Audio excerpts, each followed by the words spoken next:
আসসালামু আলাইকুম। আজকের পর্বে ব্রয়লার চিকেন রান্না করে আপনাদের সাথে শেয়ার করব। আর এই রান্না খেতে কিন্তু খুবই মজার হয়। আপনারা যারা ব্রয়লার চিকেন খেতে একদমই পছন্দ করেন না, তাদেরকে বলবো একবার হলেও এই রেসিপিটা ট্রাই করে দেখবেন। আর তারপর কিন্তু আপনারা বারবারই রান্না করবেন, এতটাই মজার হয়। আমি কিন্তু ব্রয়লার চিকেন অত বেশি পছন্দ করি না, কিন্তু আমার কাছে এই রান্নাটা খুবই ভালো লাগে আর আমি প্রায় সময় করে থাকি।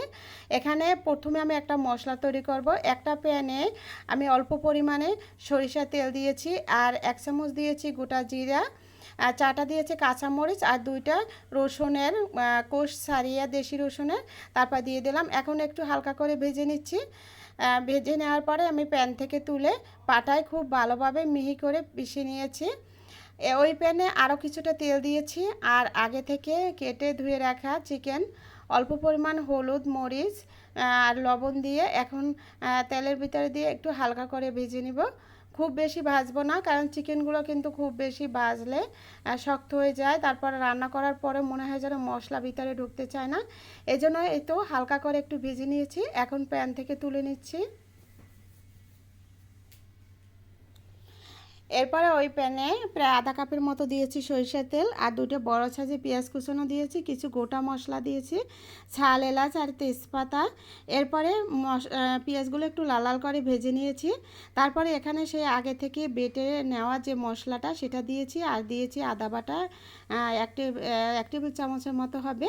এরপর অল্প একটু পানি দিয়েছি। এখন মশলাটাকে খুব ভালোভাবে কষিয়ে নেব। এরপর এখানে আমি দিয়েছি আগে থেকে টমেটো ব্লেন্ডিং করে তারপরে আমি ফ্রিজে এভাবে কিউব কিউব করে কেটে রেখেছিলাম, সেখান থেকে 2টা টমেটোর কিউব দিয়েছি। এখানে আনুমানিক 1 টেবিল চামচের মতো হবে। তারপরে দিয়েছি স্বাদ মতো লবণ। এরপরে এই মশলার সাথে কিছুক্ষণ কষিয়ে এখানে আমি হলুদের গুঁড়া মরিচের গুঁড়া আর ধনিয়ার গুঁড়া দিয়েছি। এখানে আমি যতটা মাংস নিয়েছি সেই অনুপাতে দিয়েছি। আর মরিচের ব্যাপারটা হচ্ছে যে যতটা ঝাল খেতে পছন্দ করেন সে সেভাবে দিয়ে দিবেন। এই তো এরপরে আমি এই তো আগে থেকে ভেজে রাখা যে মাংসগুলো সেগুলো দিয়ে দিলাম মশলার সাথে। এখন কিছুক্ষণ মাংস মশলার সাথে কষিয়ে নিব।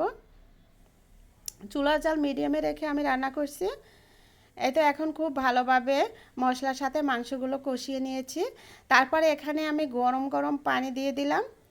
আর মাংস কষানো মাংসতে একটু গরম পানি দিলে হয় কি রান্নার প্রসেসটা থেমে যায় না আর খুব দ্রুত কিন্তু সিদ্ধও হয়। এই তো এরপর এখন নেড়ে চেড়ে খুব ভালোভাবে সব কিছু একাত্রে মিক্স করে একটা ঢাকনা দিয়ে আমি রান্না করে নেব। এখানে প্রায় 5-6 মিনিট রান্না করার পরে আমি ঢাকনাটা তুলে একটু নেড়েচেড়ে দিচ্ছি। এই পর্যায়ে এখানে আমি দিয়ে দিব আধা কাপ টক দই, আগে থেকে আমি ফেটিয়ে রেখেছিলাম, এখন দিয়ে দিচ্ছি। আর এই টক দই দেওয়ার কারণে কিন্তু এই মাংসটা খেতে খুবই মজার হয়। এই পর্যায়ে এসে এখানে কিছুটা টক দই দিয়ে দিবেন আর দিয়ে দিচ্ছি। তারপরও কিন্তু আমি একটা ঢাকনা দিয়ে প্রায় আরও 5 মিনিটের মতো রান্না করে নিয়েছি। এরপরে তো আবার ঢাকনাটা তুলে কয়েকটি কাঁচামরিচ দিয়ে দিচ্ছি, আস্ত কাঁচামরিচ। এগুলো দিলে হয় কি মাংস থেকে খুব সুন্দর একটা ঘ্রাণ আসে। আর দিয়েছি 1 চামচ গরম মশলা গুঁড়া। আমার রান্না কিন্তু প্রায় হয়ে গিয়েছে। এই তো এরপর আমি আরও 2-1 মিনিট ঢাকনা দিয়ে ঢেকে রেখে দিব।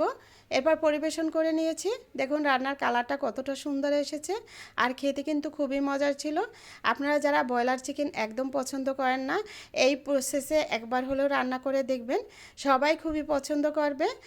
আর এভাবে রান্না করে ভাত রুটি পরোটা পোলাও সব কিছুর সাথেই খাওয়া যায়। আশা করছি আমার আজকের রেসিপি আপনাদের সবার কাছে ভালো লেগেছে।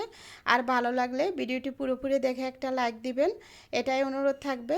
আর আপনি যদি আমার রান্নার ভিডিও সবসময় দেখতে চান তাহলে চাইলে আমার চ্যানেল সাবস্ক্রাইব করে আমার সাথে থাকতে পারেন। এতক্ষণ যারা ধৈর্য সহকারে ভিডিওটি দেখেছেন সবাইকে অসংখ্য ধন্যবাদ। সবাই ভালো থাকবেন, সুস্থ থাকবেন। আর পরবর্তী রেসিপি দেখার আমন্ত্রণ জানিয়ে আজকের মতো বিদায় নিলাম। আল্লাহ হাফেজ। আসসালামু আলাইকুম।